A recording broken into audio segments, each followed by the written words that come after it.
Hello and welcome to Niallson Johnson, Nerds at Law.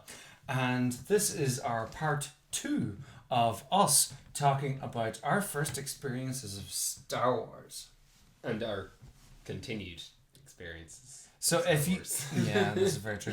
If you haven't watched the first part, so in our first part we kind of talked our way through our experience of the original trilogy during the 90s, and the process. We got about halfway through the process of experiencing the prequel trilogy. We got just up as far as Revenge of the Sith. But on top of that, we've been talking about the expanded universe. We've been talking about some of the video games. We've been talking about Star Wars official fact file. All of these different things. So if you want to hear more about that, go and watch the first half of it. And if you've already listened to it, go you. And so we're going to take up from where we left off. I mean, I'll give a little warning at the start that we find it very difficult to talk about Star Wars without sort of drifting off into tangents. We try and keep it a little bit focused. That's what they're here to listen to, yeah. man. It'll be fine. It's fine. It's fine. So, that's what we do, man. The build-up to Revenge of the Sith was a special time in my life. 2005. I don't think in my entire life I've ever been more hyped for a movie. Oh my god. Well, maybe Spider-Man 3. No. Yeah. There oh no, wait. You were stupidly hyped for Amazing Spider-Man 2. I loved the first one. You were way too hyped for that movie. I loved the first one. The writing was on the wall, man. I don't care what anyone says. I loved the first one. And that's enough said about that. Anyway, Star Wars, yeah. Star Wars. He was all in on Amazing Spider-Man 2. I don't care. I loved the first one. Andrew Garfield, I'm here for you, man. Yeah. So, Star Wars.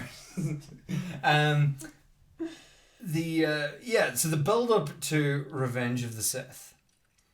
2005. At that point internet was getting better. YouTube was on the horizon, at least with regards discovering this thing called YouTube. And I remember downloading all of these featurettes off the website and taking half an hour, it was no longer an hour, it was half an hour, to download these featurettes about the making of Revenge of the Sith. I don't think I've ever known so much about the making of a movie before it was released than I did about Revenge of the Sith. Yeah, that's very true. Because we had it sort of with Lord of the Rings where we obsessed over the documentaries and featurettes, but they were all after the That's movies. Coming in another episode. That's going to be coming in multiple episodes. Yeah. But part 3 of 2. No, with Revenge of the Sith, I had magazines. I had about 15 different posters from magazines covering the wall of my bedroom of characters that I had never seen before. Yeah. I was like, you look cool, you're going on the wall. Yeah. And, I mean, the hype was... I listened to the soundtrack. I bought the soundtrack. The soundtrack came out before the movie did. And I listened to the soundtrack trying to imagine the images that were going over that music. And a lot of it I actually got pretty accurately. Particularly the fight with Anakin and Obi-Wan. There were certain elements of it, certain bits of it that I was like, I think this is going to be... I remember I used to keep a journal when I was a teenager. I was very cool like that.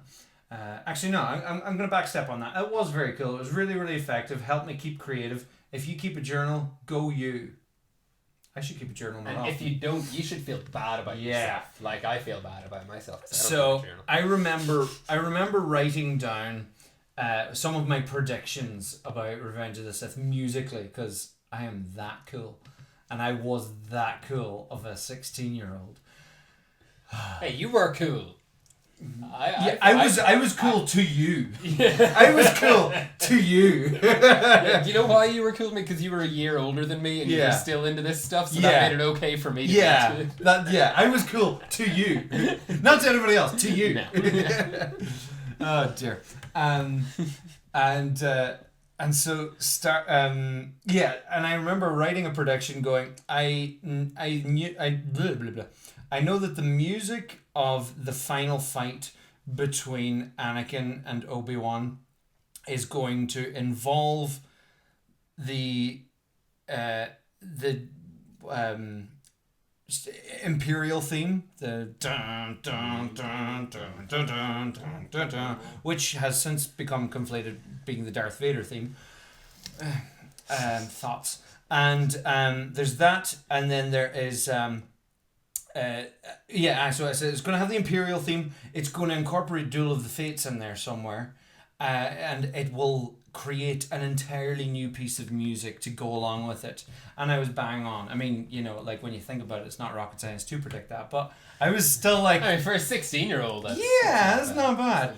Do you know what? Speaking of Star Wars music, I pore over Star Wars music, and I just love the music of John Williams and how he uses, creates themes, leitmotifs to show different, when they're talking about the Empire, dun dun dun dun dun dun dun dun, when they're talking about Princess Leia, do do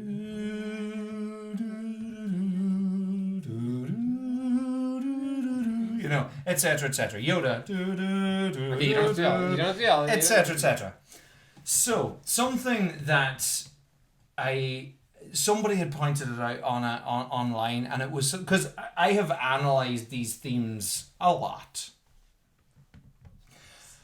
just a little bit, but this one had completely gone over my head, and it is genius on the part of John Williams, absolute genius. I think I may have sent this on a message to you before.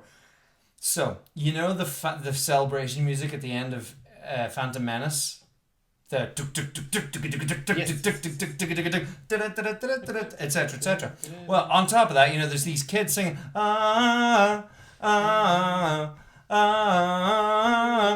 So that's the Emperor's theme in a major key. Yeah, and because it's a great victory for Cam. No, but it's a great victory for Palpatine. He has just become the Chancellor. This is a great celebration. He's shown up on his home planet. He's sitting there going, this is brilliant. I have instigated everybody. And you, young Skywalker, will watch your career with great interest. This entire film has been a victory for Chancellor Palpatine.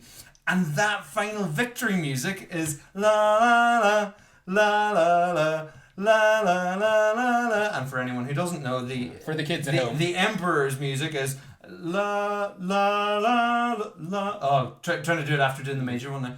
La la la la la la la la la la. So. Yeah, I know, right? Well done, John Williams. That's kind of class. Yeah, I know, right? That's a little bit It's class. so good. It's so good. So yeah, so that was something I got. As you can see, I'm still very excited about that because it was one of the few things in the Star Wars score that I didn't notice as a teenager and only discovered as an adult. I was like, new discovery, wow. Speaking of new discoveries, I'm just going to throw off on a little tangent here. I went on a journey last night. I watched, and this is available on YouTube, at least for now. All 6 Star Wars movies simultaneously, as in episode 1 is this is reversed. Episode 1 is here, episode 2 is here, episode 3 is here, episode 4 is here, episode 5 is here, episode 6 is here. All happening simultaneously. Starts off, all the Star Wars themes, and you see all the scrolls coming up, but then they all go off on their different things. And as someone who basically knows all of these films off by heart, it was surprisingly meditative to watch. Seeing some of the action scenes happening simultaneously, I have to be very honest, it was really exciting. Completely. And I watched all 2 hours of it. All 2 hours. This is the thing. I think I could watch clips of it, and you showed me a few bits of it. I could not sit through 2 hours of that. Well, because as much as I'd like to say I'm that kind of person, I'm just not there. Oh, lucky you. Because the funny thing is, because it was really interesting just to see structurally where different beats happen at different in comparison to the other films. Like the entire opening sequence of Revenge of the Sith, for example, of being in the big massive ship, crash landing the ship, all of that. Like by the time that happens, I think we've already met like Luke Skywalker and R2D2 and 3PO are in the garage, or maybe it's something like that. But like certain action sequences, like the second act major action sequence, they all happen simultaneously. You've got the pod race going on. You've got Jango Fett fighting Obi-Wan Kenobi. What's going on in... Well, you've got the asteroid belt in Empire Strikes Back. You've got the speeder bike chase, your favourite, in Jedi. And it's insane. What's missing here? New Hope, would it be... Well, and New Hope is and now, Your Highness, we will discuss the location of your hidden rebel base. So it's structurally... Yeah, it's the other one. Yeah, but and there's something... Oh, the Grievous... Obi-Wan chasing Grievous. Oh, yeah. So all of that kicks off in and around the same time. And watching all of that happen simultaneously, I have to admit, is pretty crazy. And also, there's a point where like one of the speeder bikes blows up, and Rats Terrell, I know his name. One of the pod racers, he's the weak one that goes in the middle. He's the one who, in like the next scene after the pod race, you can see his wife shepherding his children away. Yeah. In the background, really dark moment in the background. It's like, it's okay, Daddy's fine. Yes, yeah, exactly. It's insane. In the scene where Qui-Gon is talking to Otto. Watto. Otto. And I love to give blood to. So when he's talking to Watto, you see the little Terrell family in the background. Just like, and I think is it just in the extended opening sequence of the pod race where they actually highlight his family? Yes, like, his family have come out to watch him today. Yeah. So. Oh man. But yeah, so watching them simultaneously, I have to say it was a thrill. It really was a thrill for someone who has watched each of those films at least 15 times. At least. Like I definitely could sit through it and notice some of those things. Yeah. I just don't think I'd get the enjoyment out of it that you do. Oh, I really enjoyed it. I enjoyed it way too much. I'd probably tune out very quickly, and it would just become background noise to me. I don't think I could focus on it. Well, what was to the level that you what was really interesting was because of all the different pacing, and because different movies would kind of dip and get crazy again. It didn't properly wind down for about a good half hour. The first half hour was just like nothing calmed down, because there was always an action sequence happening somewhere. Like just as Revenge of the Sith was beginning to die down, you had the Imperial Walker sequence happening, and like all these different things were kicking off, and so it took ages to finally die down. So when it finally did, at like opening of finally when you get to like the start of Act 2, you're like, it's actually really good. It's just like this. It's just like this. This was the opening of Act 1, and it's crazy, and it's surreal. And now we're gonna get back. I've gotten very excited. Just breathe, John. I'm gonna breathe. Just breathe. So the build up to Revenge of the Sith.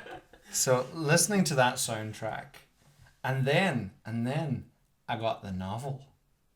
Oh, that novel is amazing. I got Matthew Stover. It was Matthew Stover. Same guy who wrote the Traitor, which I spoke about in our last video. There you go. Probably my favourite Star Wars writer. Yeah. Himself, Timothy Zahn, and James Luceno. I think Luceno. But the three of them have written some of the best Star Wars books. And that novelization is unbelievable. It's excellent.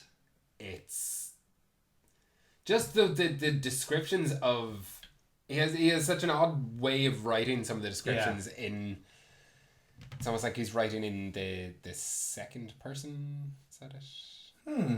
Well, if you're writing in your second person, you're in a room, and you walk into that room, and you see that thing over there. Yeah, and that there are sequences in it where he writes like that.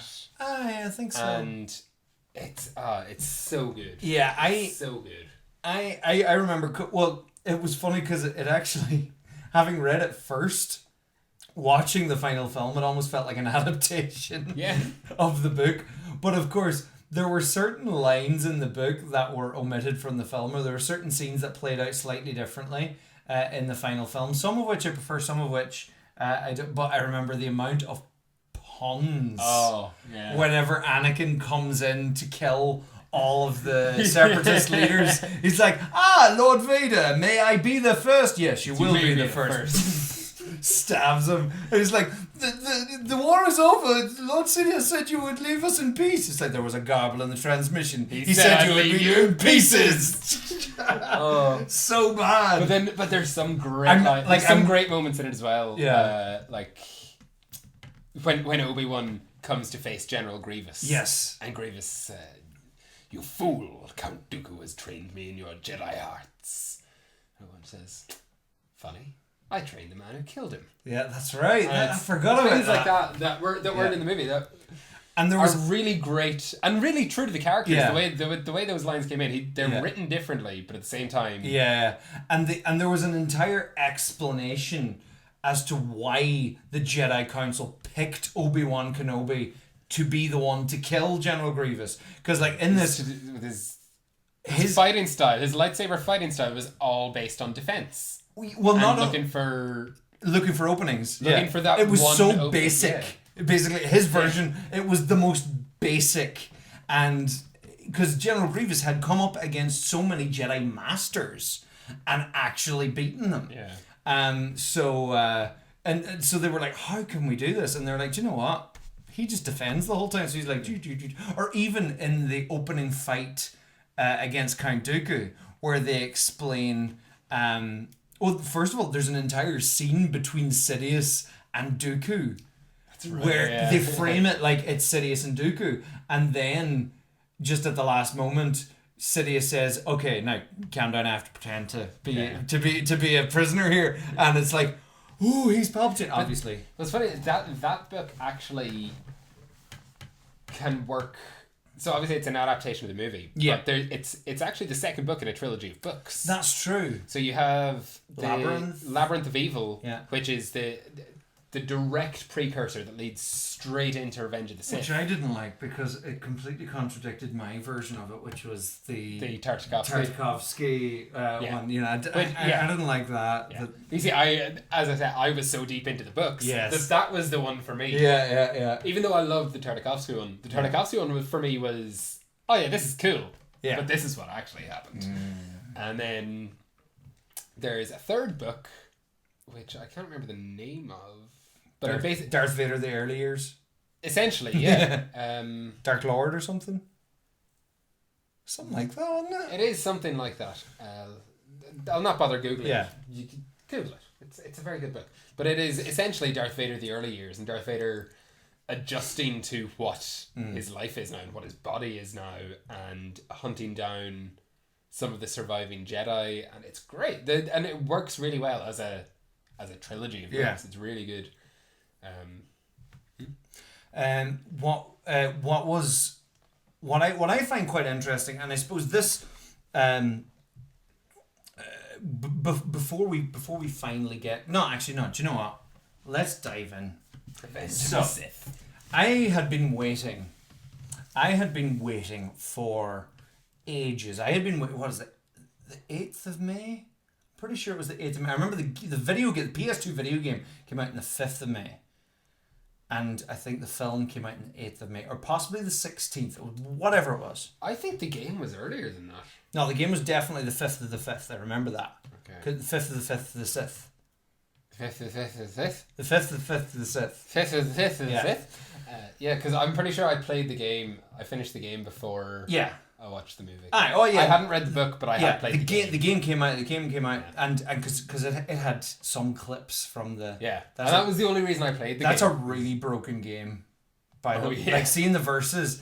All you have to do is not finish a combo and you're invincible, because you leave yourself open at the end of a combo. But if you don't complete a combo, you're practically invincible.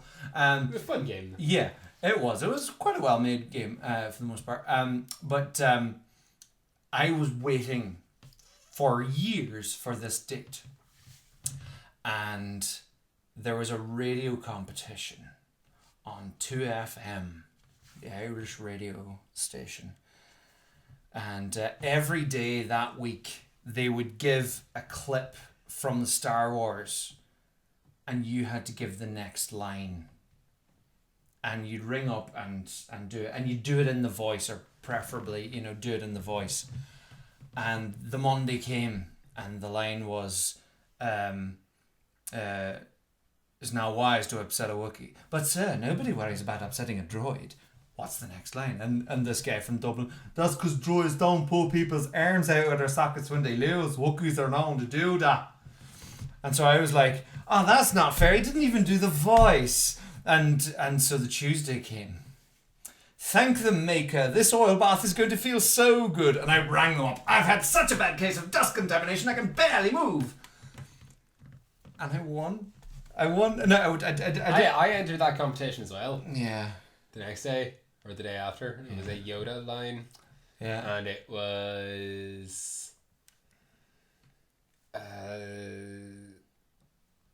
something excitement, a Jedi seeks adventure. Yeah. Excitement. A Jedi seeks. A Jedi craves not these things. I got it right at the time. Yeah, that's one of Silent Bob's line in Mallrats. Yeah. Hey Kevin. No, I got it right at the time. Did the voice poorly and didn't win.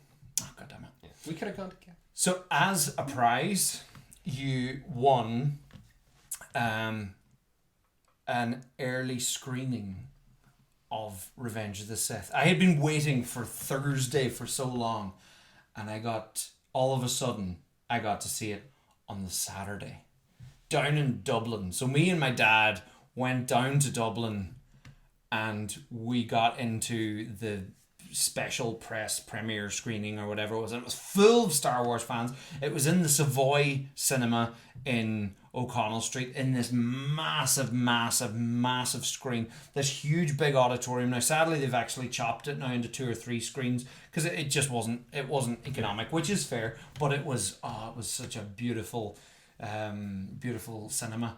And oh my God, it was amazing. It was my first time watching a Star Wars film surrounded by Star Wars fans, and just that dun, dun, dun, dun, dun, dun, and everyone's like, "Oh!" And then a long time ago in the galaxy far, far away, everyone's like, "Bam!" And everyone's like, "Way!" Everyone just openly cheers for dun, dun, dun, dun, dun, dun, dun, and off we go. And it was just crazy. It was brilliant. And I mean, I'm jealous of you 14 years ago.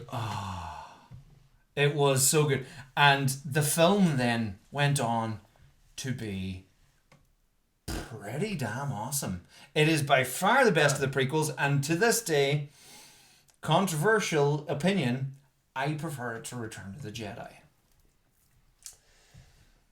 That is a controversial opinion. I don't agree with it. I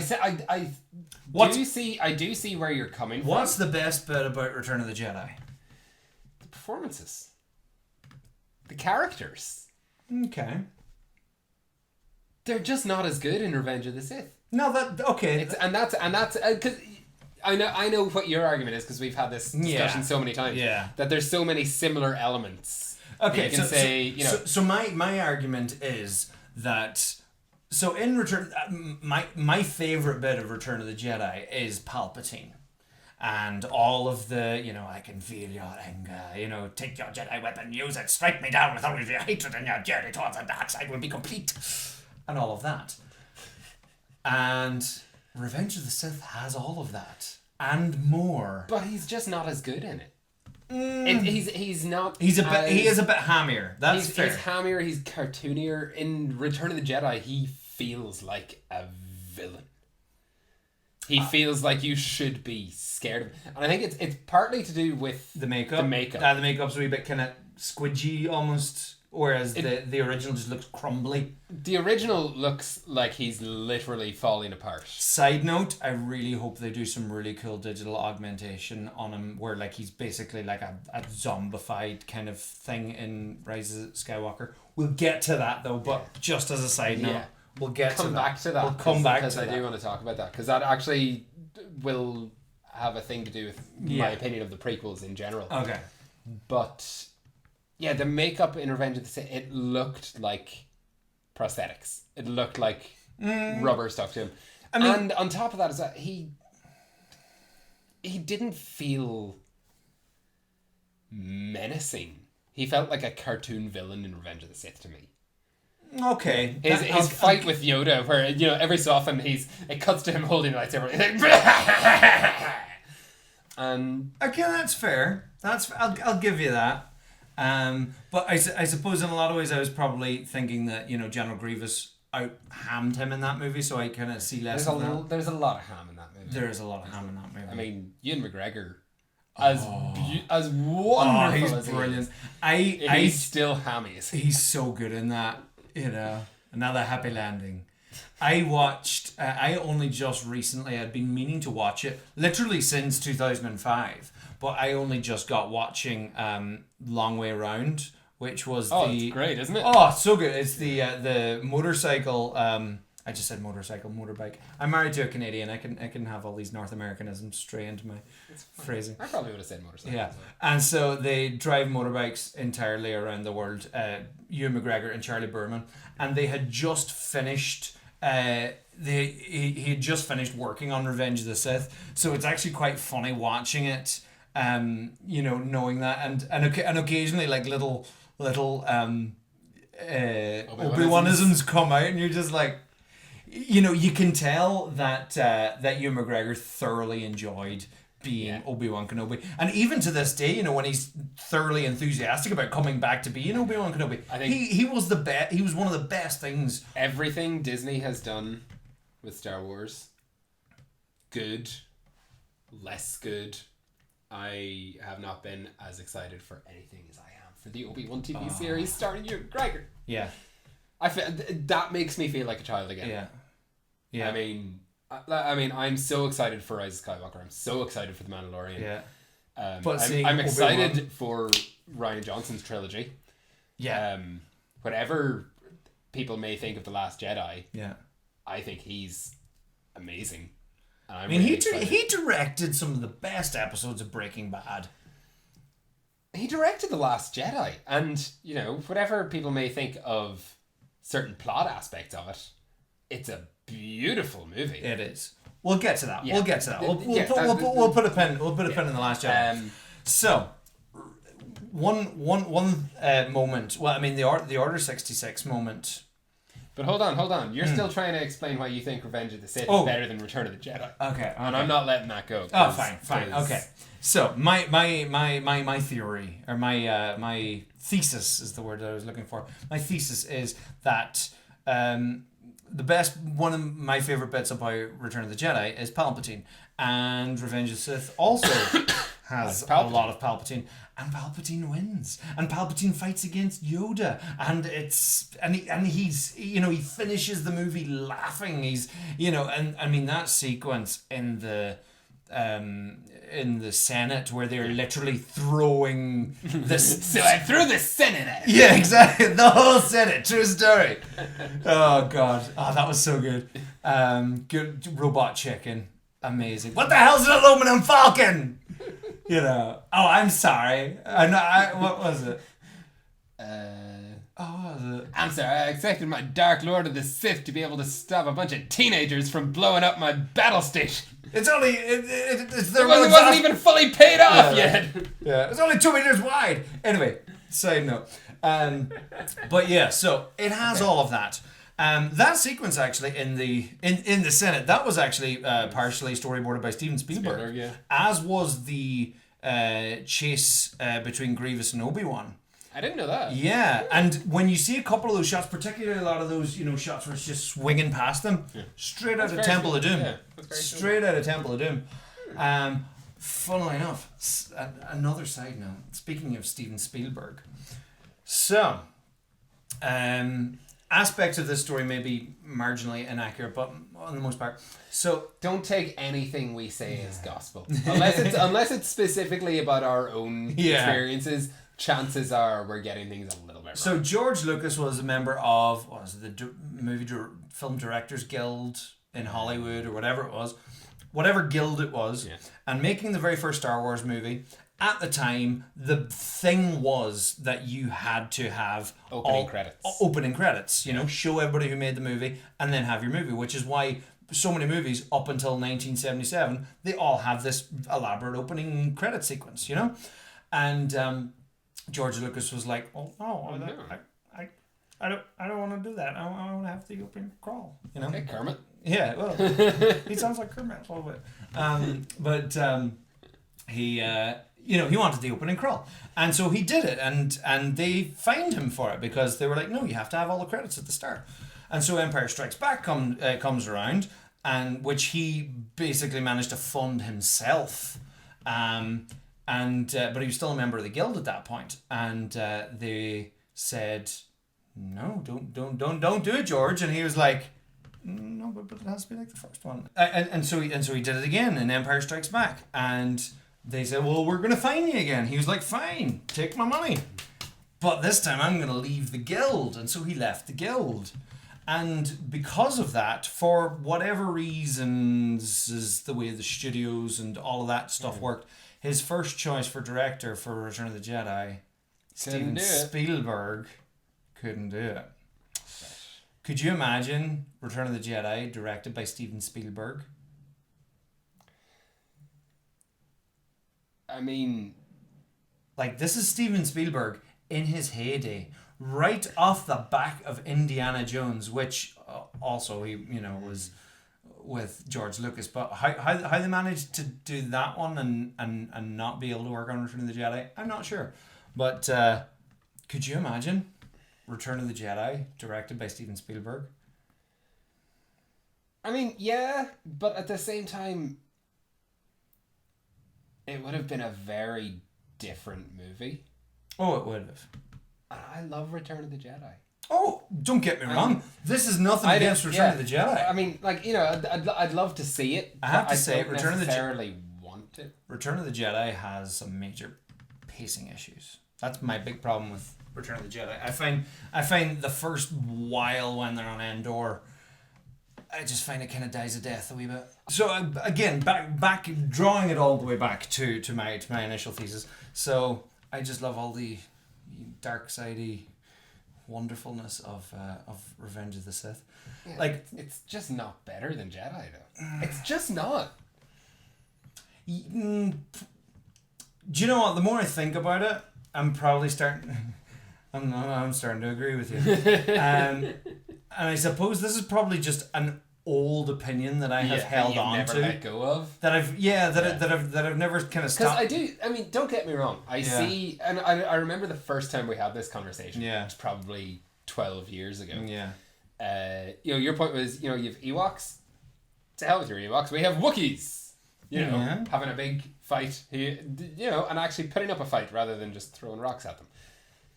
The Ewoks fairly showed them, in fairness. The Ewoks took the fight to the Empire. Yeah. I think one of the points he made was you have Anakin versus Obi-Wan in Revenge of the Sith. Huge. As great as that whole sequence is, still don't think it holds a candle to Luke versus Vader. Yeah, this is very true. And Luke losing it when Vader threatens Leia. Yeah. Yeah. If you will not be turned, perhaps she will be. That's not the line. I know. I'm really letting myself down in my quotes here. I'm really letting myself down. I'm quite disappointed. Yeah. But if you will not be turned, and perhaps she will. Never! Yeah, no, that's great. And I mean, and as great as the soundtrack of Revenge of the Sith is, the music in that sequence that's very is true. some of my favourite music in all of Star Wars. I mean, that little sequence has been used so much in other Star Wars media. Yeah. Like, it's funny actually. So many video games,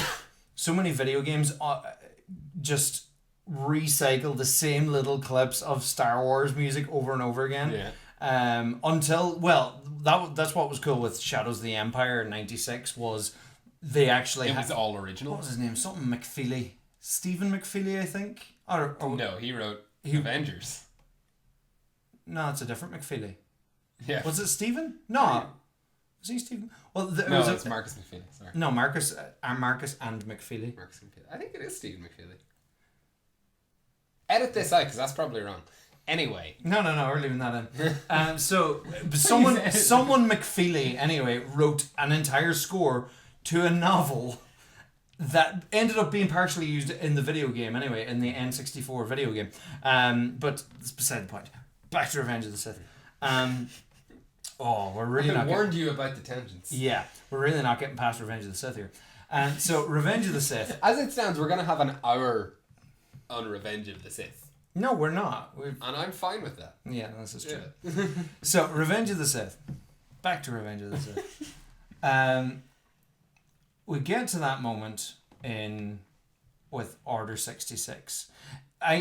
Anytime I watch that film, I always love it whenever Obi-Wan kills General Grievous, because it just feels like there's an entire sea change there. It just feels like the tone of the movie shifts. It's not right at the moment that he kills Grievous, but it's kind of a 5-minute segment from maybe 2 minutes before he kills him to 3 minutes after. Yeah, and in that, from there, like there are times that I've watched that movie. Yeah, and can't be sitting for 2 hours to watch it because I know it so well I can jump in at any point that I have just stuck it on from there. Yeah.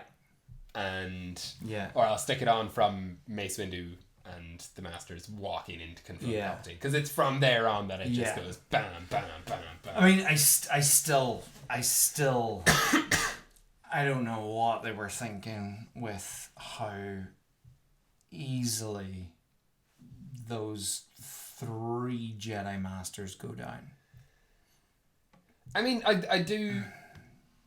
I still. There's as disappointing as it is to watch, because you would love to have a 4-on-1 fight scene where it's holding themselves up. I understand practically why they did that, but it also, you finally get to see that this is a guy who can take out 3 Jedi Masters like that. And the issue is more so with how it's shot. Yes.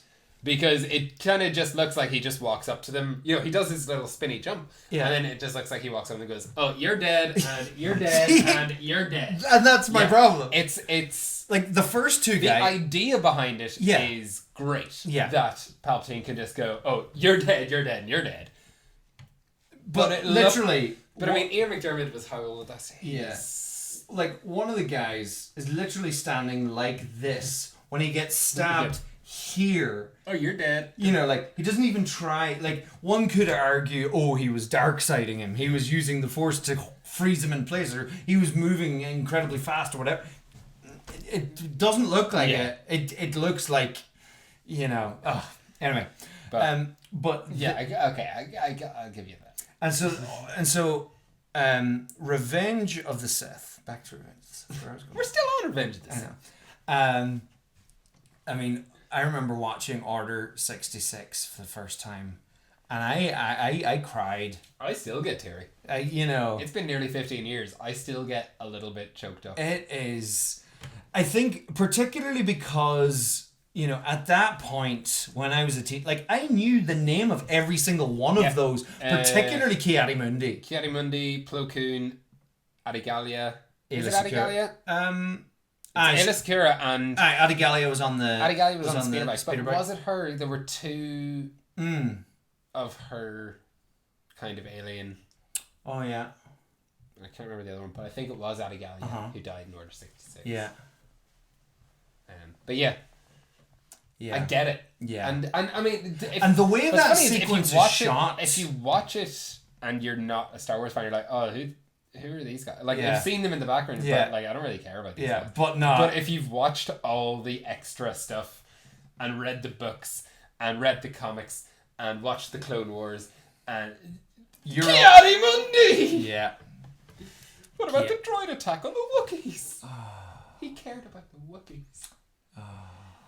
Poor Ki-Adi-Mundi. And that actor, actually, he played like 3 different characters in the prequels. Because Silas Carson. Yeah, he played Ki-Adi-Mundi. He also played Newt Gunray. And he was the guy on Utapau. Wasn't he? No, he was... No, that was Doug Jones. No, that wasn't Doug Jones. That was Spence...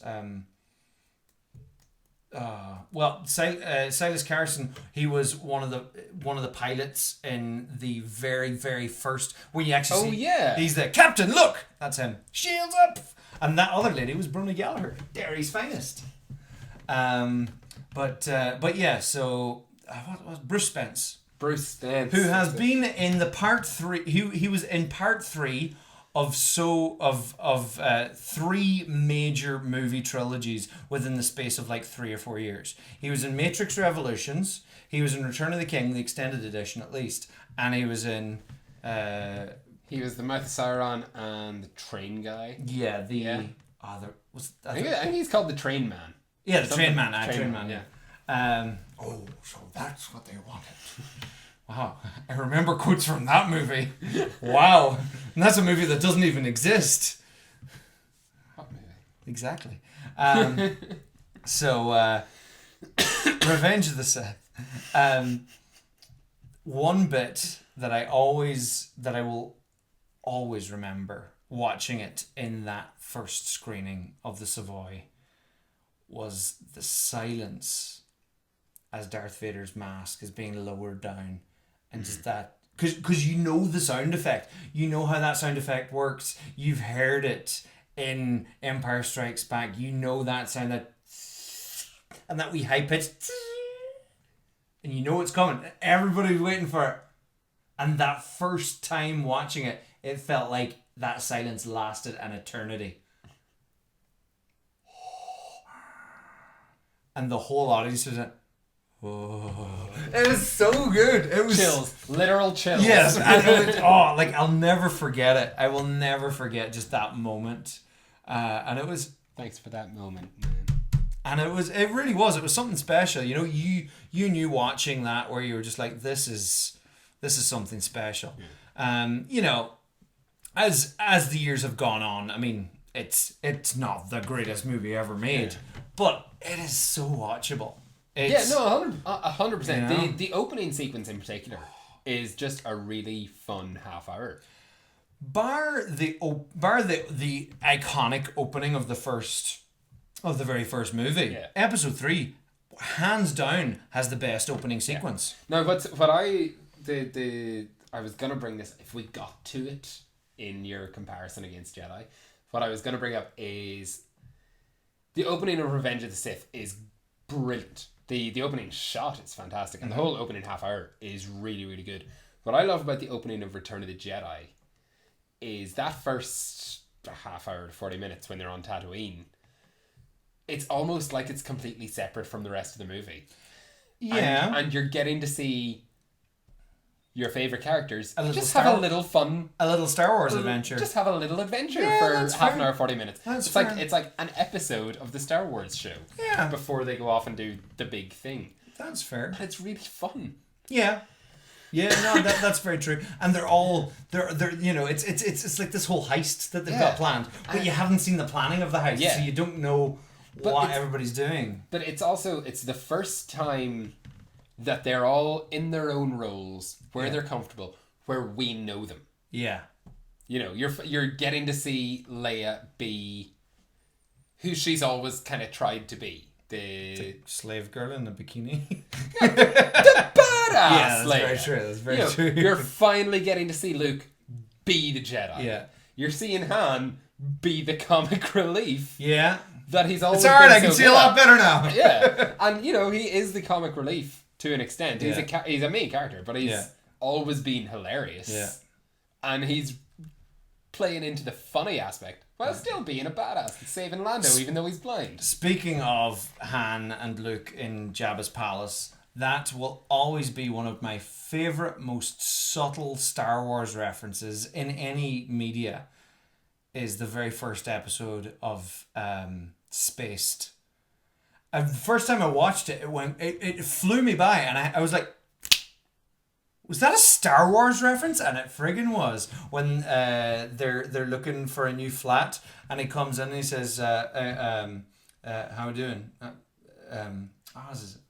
How we doing? Same as always. Not bad, huh? You know? And it was just like, I mean, I understood that reference. In Spaced, it's probably always going to be a oh, of course, but like, you know, that was a deep cut. That's one that it could very easily go under the radar if you're not. But so Revenge of the Sith came out, and it was great, and it was the send off to Star Wars. That was the end of the Skywalker saga. We're all caught up now. We've had 3, 4, or we've had 4, 5, 6. Now we've had 1, 2, 3. It's all. We've got all the numbers now. The circle is now complete. Yeah, they meet up. It's a thing. And then we decide to marathon them all. But repeatedly. But this is the question. Do you watch them 1, 2, 3, 4, 5, 6, or do you watch them order of release 4, 5, 6, 1, 2, 3? Well, we tried both. Mm-hmm. And the best one we found, after conducting some frankly inhumane experiments on my girlfriend, I'm very sorry, she didn't really enjoy it that much. But we showed her the films. That's all it was. The best order to watch them. Machete order. I don't know who dubbed it Machete order. I don't know who came up with it. Oh. Whoever they are, they're a goddamn genius. 4, 5, 2, 3, 6. 1 optional at whatever point before or after. Yeah. Ideally after. Yeah, I mean, or if you want, not at all. Linda still hasn't seen it. Oh, there you go. Like it's not essential viewing. Yeah. The one thing that you're missing is the prophecy of Anakin. That's the one important thing that you're missing. But it's spelled out in episode 2 enough that it's basically literally spelled out in episode 2. It's more episode 3, but episode 2 there's a conversation between Yoda, Mace Windu, and Obi-Wan walking through the halls of the Jedi Temple.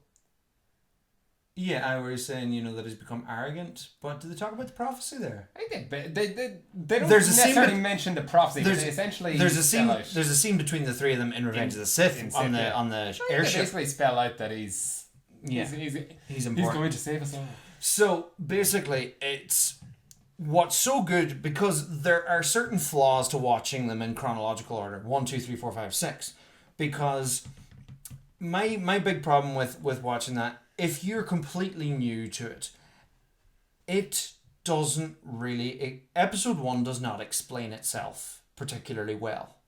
Episode 1 assumes that you've seen... Exactly. Prequels. Episode 1 doesn't... The original. It barely... Well, it just about explains Jedi, the guardians of peace and justice in the galaxy, or whatever it is. But, it barely explains them. It barely explains the Force... with midichlorians. We're gonna skim right over that. No. There's one of the best stories that ever came out of the expanded universe based on midichlorians. So these right in the middle of I think you've heard this. Right in the middle of the Clone Wars, these two genius Jedi realize, wait a minute, Obi-Wan said that Count Dooku told him that there is a Sith in the Senate, controlling the Senate.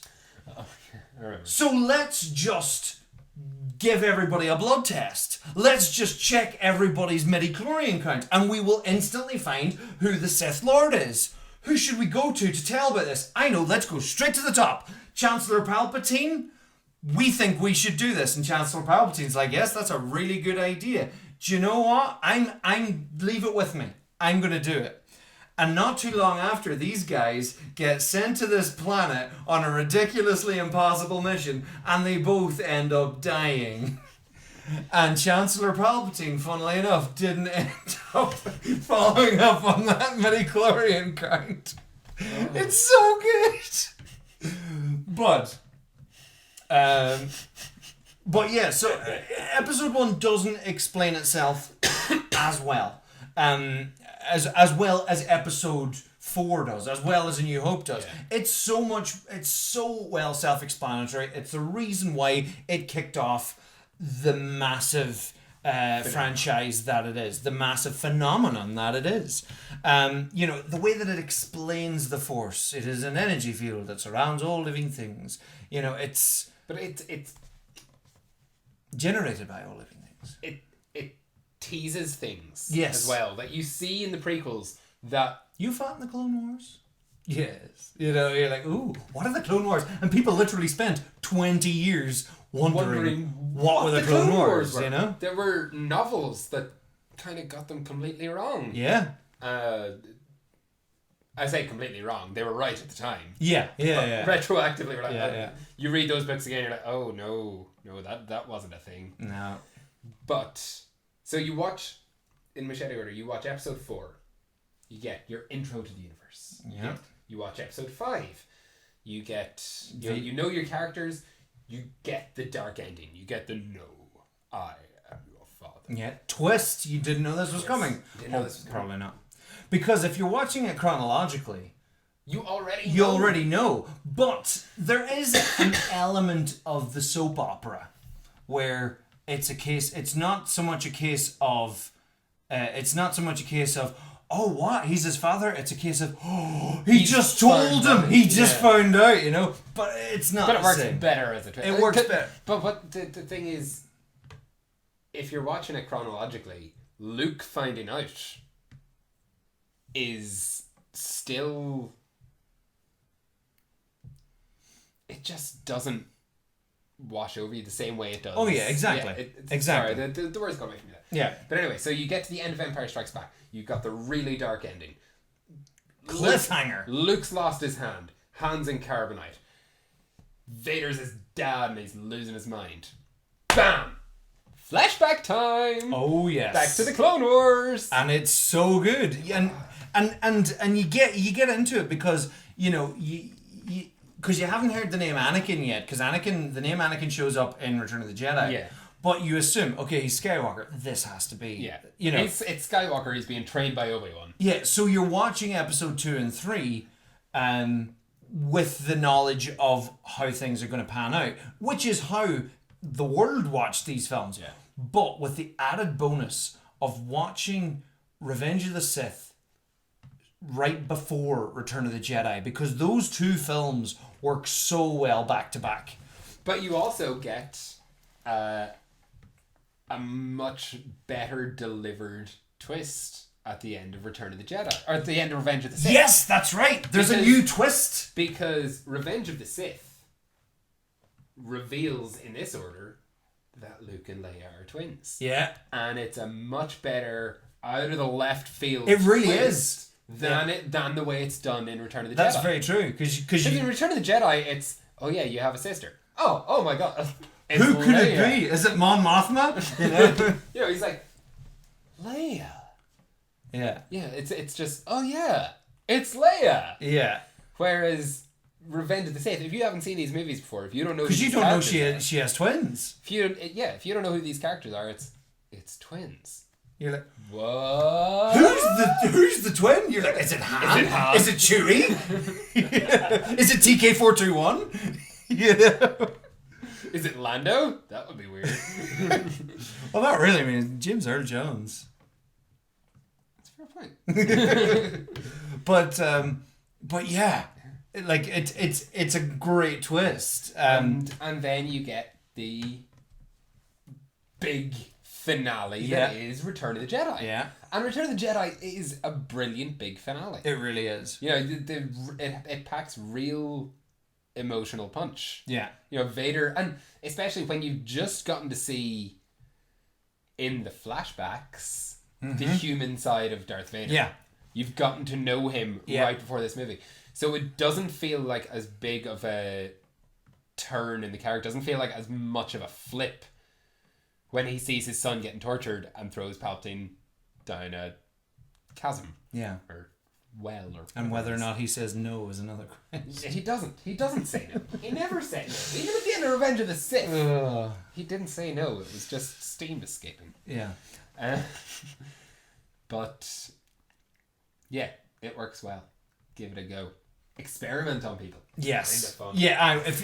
If you have someone, I've been given out to for a few years for experimenting on my poor girlfriend, but it's so worth it. Yeah, do it to your loved ones. Because we watched it together with her. Yeah, that probably didn't help. I was that definitely didn't help. We were sitting on either side. We're like, well, do you like it? Do you like it? Do you like it? Do you like it? Is it as good as we hoped? And I think she at the time she was like, yeah, it's good. She actually, to be fair, at the time she kept saying, oh, let's watch the next one. Let's watch the next one. Yeah. And at the time, I was like, "Oh, she's really enjoying it." No, she just wanted to get them over. She wanted to get it over and done with. She told me sometime later, "Oh, yeah, no, I just wanted to get it over." That's fair. Okay. That's fair. Anyway, we're coming up on. We've spent a good hour talking about Revenge of the Sith. So what we thought was going to be a 2-parter is going to be 3. Yeah, this is the thing that we do. Yeah, it's going to be 3. So. We shall see you in the next one for post-prequel madness. Yeah. It'll be and sequel time. I mean, it's almost a controversial topic, but I don't think we're going to be that controversial about it. I think, unless liking stuff is controversial. Who's to know? So please like, share, subscribe, all that jazz. Follow me on John D. Ruddy on Instagram, Facebook, Twitter, all that jazz. And follow him, John D. Ruddy, on Instagram, Facebook, Twitter, all that guy. Jazz. Cool. So, guys, thank you so much for watching, and we'll see you very soon for part 3. Bye! Cool. You up.